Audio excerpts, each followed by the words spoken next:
गर्मियों का जो सीज़न था उन्होंने वहाँ अटक जेल में रखा। ज़ाहिर है उनको पता था वहाँ ना एसी हो सकता है ना कुछ हो सकता है, और फिर बिजली भी ख़राब हो जाती थी, और फिर साथ जिस तरह जिस कमरे में रखा गया और जिस अंदाज से रखा गया वो सब आपके सामने ही है। मकसद था उनको ब्रेक करना। उनने देख लिया, कुछ से उनको कोई फ़र्क नहीं पड़ा।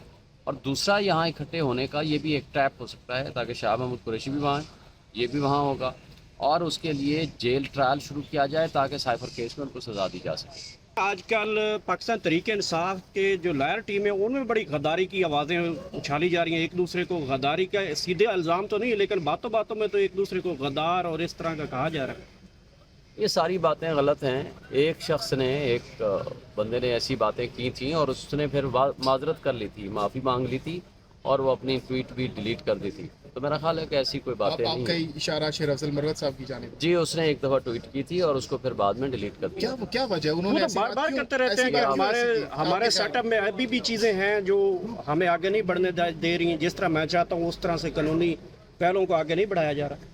देखें, वो इमरान खान का वकील नहीं है, वो किसी भी केस में लीड काउंसल नहीं है, तो इसलिए उसकी किसी भी बात का मैं जवाब देना पसंद नहीं करूँगा। तो जो उसमें लीड काउंसल्स हैं वो अपने केसेस को प्रॉपरली परसू कर रहे हैं, पैरवी कर रहे हैं, लिहाजा उसकी बात जो है वो उससे की जाए, मेरे से ना की जाए। लेकिन उससे अगर अपनी वो अपनी बात पाकिस्तान को तहरीक डिलीट कर इंसाफ का दिया। सर वो वकील नहीं है तो वो हर जगह प्रेजेंट हो रहा है, मुख्तलिफ जगह पे शंदाना गुलजार हो गई, शहरियार अफरीदी पार्टी के कुछ लोगों को प्रेजेंट कर रहा है उनके केसेस को। फिर आप उनको रोकते क्यों नहीं है कि आप जिस तरह की वो बातें करते हैं गद्दारी के है, वो कहते हैं कि जिस तरह वो तो बाकी सबको कहता है गद्दार है सिवाय मेरे। देखें, बात ये होती है कि अगर ऐसा शख्स है जो अपनी ज़बान को कंट्रोल नहीं कर सकता, ऐसा शख्स जो तफरीक पैदा करना चाहता है, तफरका पैदा करना चाहता है, वो पीटीआई का नहीं हो सकता। हाँ, अगर कोई इंडिविजुअल कैपेसिटी में उनको वकील करना चाहता है वो ज़रूर करे, वो उनका हक है। तो मैं नहीं समझता कि हम किसी को रोक दें। अगर कोई वर्कर के तौर पर आता है और आकर के पेश होता है, ये उसका हक है।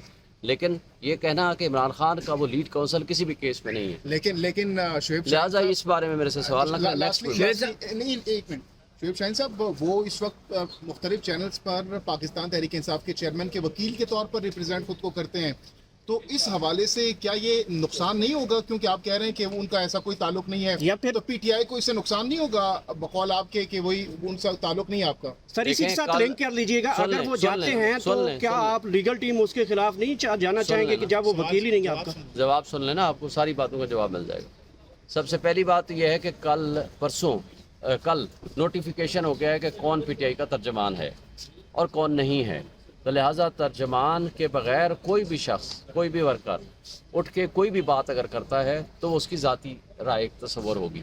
अगर पीटीआई के तर्जमान जो कि 5 कल मुकर्रर हुए हैं वो आपके पास नोटिफिकेशन आ चुका होगा तो उनकी ऑफिशियल स्टेटमेंट तस्वर होगी। लिहाजा कोई भी शख्स किसी तरह की बात करता है, कोई एक शख्स तो पार्टी नहीं है ना,